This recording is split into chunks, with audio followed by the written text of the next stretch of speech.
Hola queridos niños y niñas, hoy vengo con un nuevo video de física en el cual repasaremos acerca de la fuerza y la dinámica terrestre. Soy la tía Karina y he preparado este video para ustedes el séptimo año básico. Para comenzar, recordar nuestras sugerencias de trabajo. En primer lugar, mantener una rutina equilibrada en casa entre sueño, alimentación, estudio, descanso y entretención. Estudiar en un lugar habilitado libre de distractores. Disponer de todo el material que necesitarán para el trabajo. Desarrollar las actividades en la guía, guardando el material posteriormente en el portafolio de la asignatura. Y recuerden enviar fotografías de las actividades para poder retroalimentar y evaluar tus respuestas. Objetivo de este video: repasar características de la fuerza y dinámica terrestre, demostrando curiosidad por los fenómenos del entorno. Habilidad: repasar. Actitud: demostrando curiosidad por los fenómenos del entorno. Y el conocimiento son las características de la fuerza y dinámica terrestre. ¿Para qué? Para recordar acerca del comportamiento de la fuerza y la Tierra, como comparando, diferenciando y aplicando conocimientos en guía de actividades. Instrucciones de trabajo. Ya aprendimos sobre la fuerza, la dinámica terrestre y sus características. Hoy reforzaremos acerca de estos contenidos mediante el desarrollo de actividades. Éxito entonces en nuestras nuevas actividades propuestas, yo sé que la harán súper bien. ¿Cómo lo lograremos? A través del inicio, desarrollando la actividad de conocimientos previos. En el desarrollo, realizando las actividades 1, 2 y 3 que están en su guía. Y en el cierre, desarrollando la actividad final para sintetizar y evaluar su aprendizaje. Esta actividad está destinada para un total de 60 minutos. Si necesitan más tiempo que eso, no hay inconveniente, e incluso se pueden tomar pausas durante su trabajo. Actividad de inicio. Recuerden que antes de comenzar, ustedes debieron haber contestado estas preguntas de activación de conocimientos previos. Si aún no lo han hecho, pausen el video, y si ya lo hicieron, continuemos. Vamos a recordar entonces acerca de la fuerza. En primer lugar, su concepto, que corresponde a la acción mutua entre dos cuerpos y se reconoce por los efectos que ésta puede ocasionar. Esto quiere decir que no es una propiedad innata de los objetos ni se encuentra en ellos, sino que solamente se va a producir cuando los cuerpos interactúan. Si hay interacción, hay fuerza. Si dejan de interactuar, la fuerza desaparece. ¿Cierto? Aquí tenemos imágenes que nos muestran cómo se presenta la fuerza. Representación de la fuerza, ¿ya? La fuerza se mide en Newton y se representa mediante una flecha que se conoce como un vector. Tiene magnitud, tiene dirección y sentido. La magnitud corresponde a la intensidad de la fuerza, se representa por la longitud de la flecha. Aquí tenemos un ejemplo, ¿cierto? Y magnitud viene siendo el largo de esta flecha. La flecha es más larga, quiere decir que hay una mayor aplicación de fuerza. Si es más pequeña, la fuerza que se aplicó es menor. La dirección, que señala la línea de acción del vector, es decir, el ángulo en que se aplica la fuerza respecto a un eje, corresponde a esto que se encuentra la flecha en forma horizontal. Puede ser vertical, puede ser diagonal, etc. Y el sentido indica hacia dónde se aplica la fuerza, es decir, hacia dónde se dirige el vector. Y esto lo señala la puntita de la flecha, ¿ya? Que nos va a indicar si esto va hacia la derecha, hacia la izquierda, hacia arriba, hacia abajo, hacia adelante, hacia atrás, etc. Efectos de la fuerza. Son diversos y dependen de factores como los cuerpos que interactúan, también su magnitud, la dirección y el sentido, lo cual se aplica, ¿cierto?, en la representación de la fuerza. Y tenemos ahí los cambios permanentes que corresponden a la alteración en la forma del cuerpo, que se mantiene luego de dejar de aplicar la fuerza. Por ejemplo, si yo tengo una lata de bebida, la aprieto y luego que la suelto, la lata quedó en la misma forma en que yo apliqué la fuerza. O sea, se deformó el objeto. Un cambio momentáneo, la forma del cuerpo vuelve a su estado original cuando se deja de aplicar la fuerza. Por ejemplo, estas bandas elásticas, ¿cierto? Yo las estiro, pero las suelto y vuelve a quedar en su estado normal. Cambio en la trayectoria. La fuerza produce cambios modificando la dirección en la que se dirige la fuerza. Por ejemplo, este auto se desplaza, ¿cierto?, hacia la izquierda, y si yo aplico un movimiento con mis manos y lo hago avanzar hacia adelante, cambio la trayectoria, pero la fuerza se va a seguir aplicando. Cambio en la rapidez. La fuerza produce cambios, ¿cierto?, aumentando o disminuyendo la rapidez de un objeto. Por ejemplo, aquí tengo una pelota que se está desplazando, ¿cierto?, por mi efecto. Si yo vuelvo a empujarla el desplazamiento y la rapidez de esta pelota va a ser aún mayor. Por lo tanto, también son efectos de las fuerzas. Tipos de fuerza. Nosotros conocimos diferentes tipos de fuerza, los cuales vamos a volver a reforzar. En primer lugar, la fuerza de roce, que es aquella que impide el desplazamiento entre dos cuerpos, aumentando su magnitud de acuerdo a la rigurosidad de las superficies. Y aquí encontramos diferentes tipos. Fuerza por deslizamiento, que se produce cuando dos superficies sólidas se desplazan una sobre otra. Ya en este caso es el sillón sobre el piso. Rodamiento, que se produce cuando un cuerpo rueda sobre una superficie, es decir, tiene que tener ruedas, y eso, en este caso, el andar a deslizarse en patines, ¿cierto? Es fuerza por rodamiento. Y el fluido, que se produce cuando se desliza un objeto sólido a través del aire o del agua. Aquí un lanzamiento, por ejemplo, en vento. Tipos de fuerza. Seguimos con los tipos de fuerza y ahora nos vamos a ir a la fuerza gravitacional. Corresponde a la fuerza de atracción que ejerce la Tierra sobre un objeto. Eso quiere decir que si yo, como es el ejemplo aquí de la manzana, ¿cierto? Cuando el fruto cae, va a caer, ¿cierto?, hacia el suelo, porque es la fuerza de atracción que ejerce esta Tierra sobre este objeto.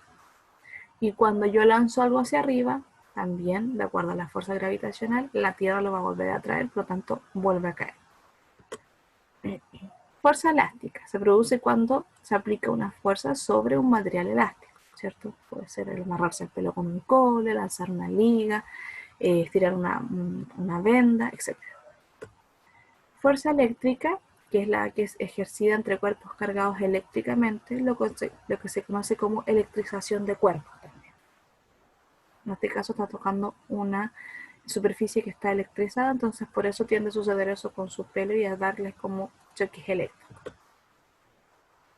Tensión, fuerza que ejerce una cuerda o cualquier objeto sólido similar sobre la estructura en la que se sostiene.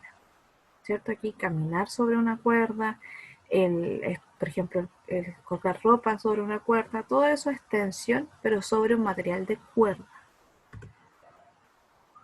Ahora también recordemos acerca de las capas de la Tierra. Nuestro planeta posee capas internas y externas que se componen de diferentes materiales naturales.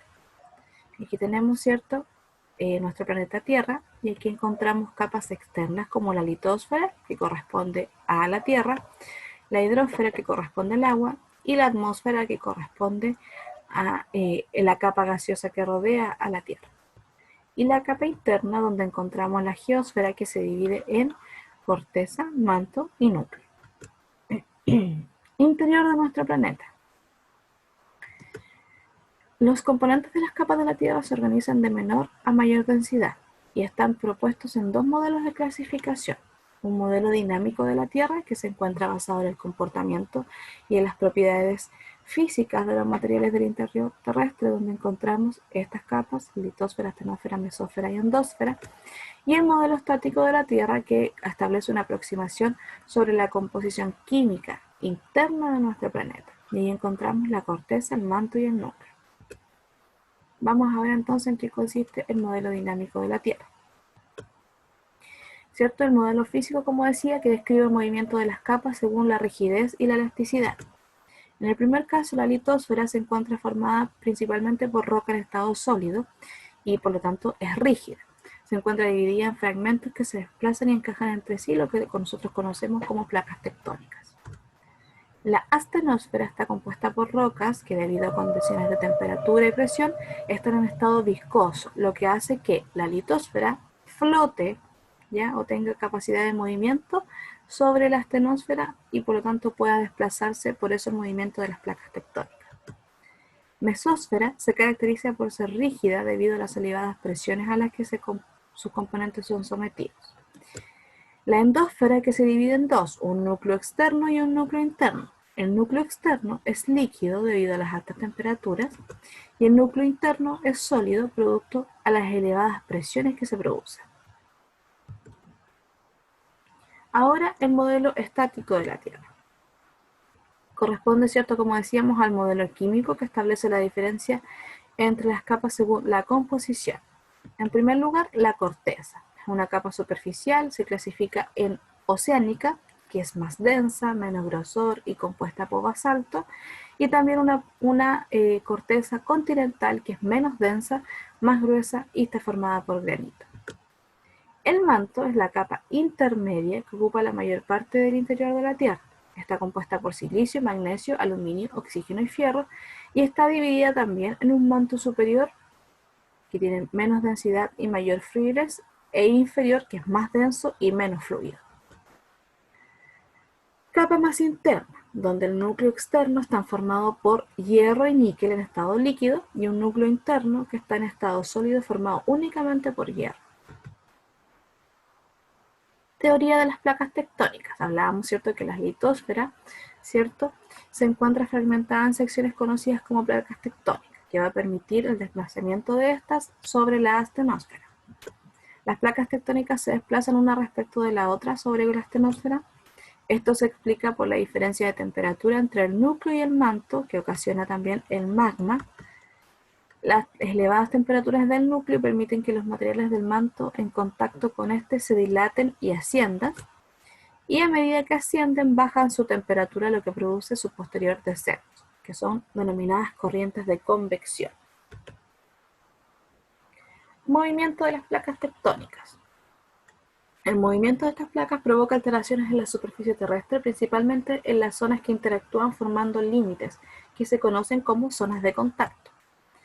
Tengo diferentes límites, un límite convergente, un límite divergente y un límite transformante. Vamos a ver entonces ahora en qué consiste cada uno de ellos. El límite convergente se produce cuando las placas se acercan y chocan, produciendo que una se introduzca bajo la otra, ¿ya?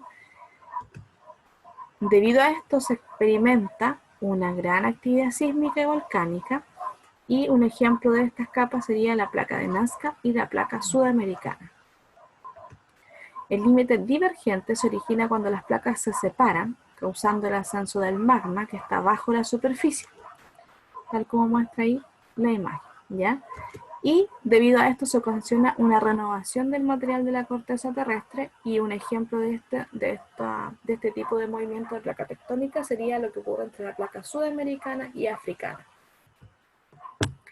Límite transformante se genera cuando dos placas paralelas se divisan horizontalmente entre sí, lo cual va a ocasionar sismicidad, ¿ya? Y ejemplo de esto es la placa norteamericana y la del Pacífico. Eso es lo que sucede seguido, por eso nosotros también somos considerados un país muy sísmico, porque nuestra placa es la placa del Pacífico. Consecuencias del movimiento de las placas tectónicas, ¿cierto? Decíamos que esto provoca alteraciones en la superficie y produce también una mayor deformación del relieve, y se concentran en dos fenómenos que nosotros conocemos mayormente: la sismicidad, ¿cierto?, que el roce que se produce entre las placas tectónicas provoca que se acumule una gran cantidad de energía entre ellas, y las cuales necesita ser liberada. Cuando genera una ruptura, la energía entonces se libera, lo cual se produce un sismo que consiste en la vibración entonces de esta corteza terrestre. Vulcanismo: el movimiento y la interacción entre las placas tectónicas pueden originar la acumulación y liberación del magma, y este magma surge desde el interior de la Tierra a través de grietas de la superficie terrestre, dando origen a los que nosotros conocemos como volcanes. Entonces, ¿qué aprendimos hoy? ¿Qué repasamos en este video? Nuestro cerebrito, ¿cierto?, haciendo conexión acerca de la fuerza y las placas tectónicas. La fuerza corresponde a una acción entre dos cuerpos cuya unidad de medida es el newton. Existen diferentes tipos de fuerza, ¿cierto? La fuerza de roce, que se divide a su vez en roce en fluidos, rodamiento y deslizamiento. La fuerza de gravedad, elástica, eléctrica y tensión. Que en nuestro planeta también se organizan en capas, donde encontramos el modelo dinámico y estático de la Tierra. Estas placas tienen límites convergente, divergente y transformante, además de consecuencias como la sismicidad y el vulcanismo. Actividad de desarrollo. Entonces ahora vamos a pasar a trabajar en nuestra guía de aprendizaje número 3 sobre la fuerza y la dinámica terrestre. La actividad de desarrollo número 1, deben aquí identificar el tipo de fuerza que se muestra en cada ejemplo, ¿ya? Aquí hay 6 tipos de fuerza y hay 2 ejemplos, ¿ya? Entonces ustedes tienen que ir viendo, empujar por ejemplo el carro al supermercado, van al que corresponde y colocan el número. Los números se van a repetir en este caso, ¿ya? Actividad de desarrollo número 2, leer las características que tiene que ver con los límites, ¿cierto?, de las placas tectónicas e identificar con qué límite corresponde dicha oración. Entonces, leo la oración y se origina cuando dos placas se separan, emergiendo magma de lo profundo, y veo si es convergente, transformante o divergente y marco con una X.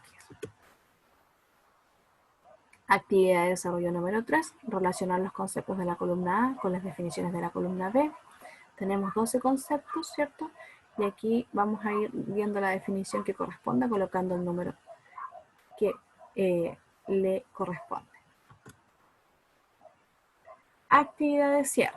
Sintetizar y evaluar el aprendizaje para responder 3 preguntas. ¿Qué aprendiste durante este periodo? ¿Qué fue lo más difícil? ¿Cómo puedes mejorar? ¿Y qué alternativa refleja el aprendizaje de este tema?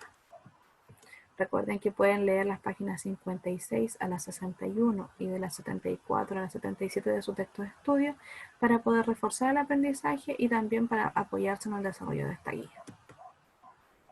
Ahora entonces es el turno de ustedes para ejercitar sobre este contenido resolviendo la guía número 3. Si no entienden algo de la guía, vuelvan a revisar este video o me envían sus consultas. No olviden tampoco el envío de las evidencias, que son muy importantes para poder retroalimentar y evaluar su aprendizaje. Que estén muy bien, muchos cariños.